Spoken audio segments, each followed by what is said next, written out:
When you think of shooting a bow and arrow, you probably think it's just as simple as load the arrow, pull back, and shoot.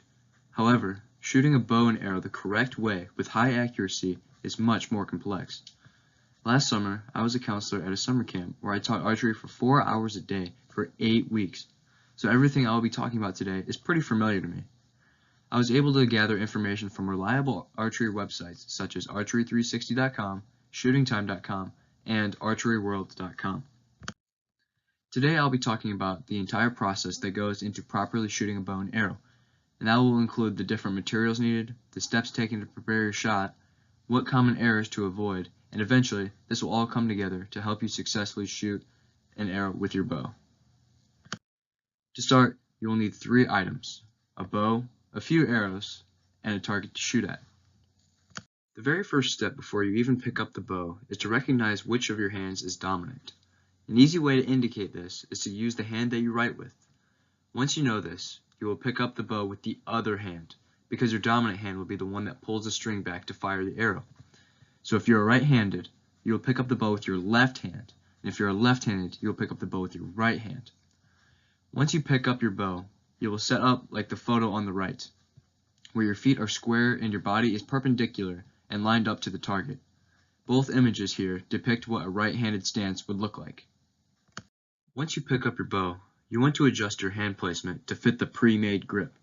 Both the left-handed or right-handed bows will be adjusted so that the appropriate hand will fit comfortably. Your grip should look similar to that in the images shown, where the bow rests in the meat of your hand between your thumb and index fingers. The next step is to hold your bow out toward the target in front of you with your arm fully extended. This is to ensure that you get the most power out of your shot when you pull back the string. One little detail that you want to avoid though is rotating your elbow, as shown in the top image. According to archery360.com in 2015, having your elbow straight like the bottom image can help your aiming and will eliminate the possibility of an arrow hitting your wrist when being fired.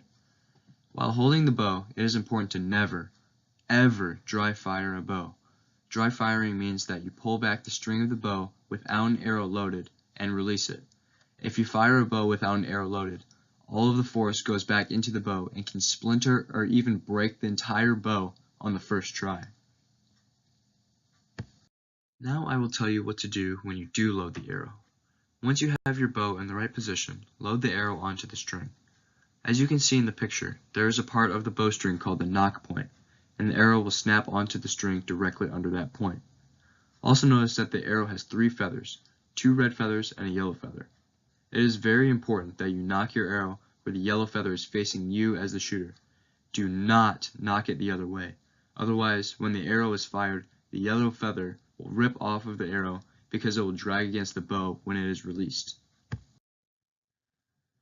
Next, you will grip the string with 3 fingers like shown in the left image, where the index finger is above the arrow and the middle and ring fingers are below the arrow. From here, you will pull back the string until it touches your nose, like shown in the picture on the right. According to a 2017 article on shootingtime.com, pulling the string to your nose is a great technique to help with consistency in your accuracy. Now for the final step. Line up your bow so that it is straight on with the target like the image to the left. Once you do this, simply let go of the string and the arrow will fly toward the target. After you do this, your body should look like what is shown in the picture on the right, where everything is in place for the perfect shot. According to a 2017 article on archeryworld.com, it's very important to maintain your body position like shown in the image to the right, because minimal movement results in higher consistency.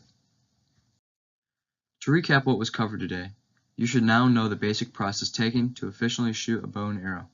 You now know the different materials needed, the different steps to prepare your shot, what mistakes to avoid, and finally how it all comes together to create that perfectly executed shot.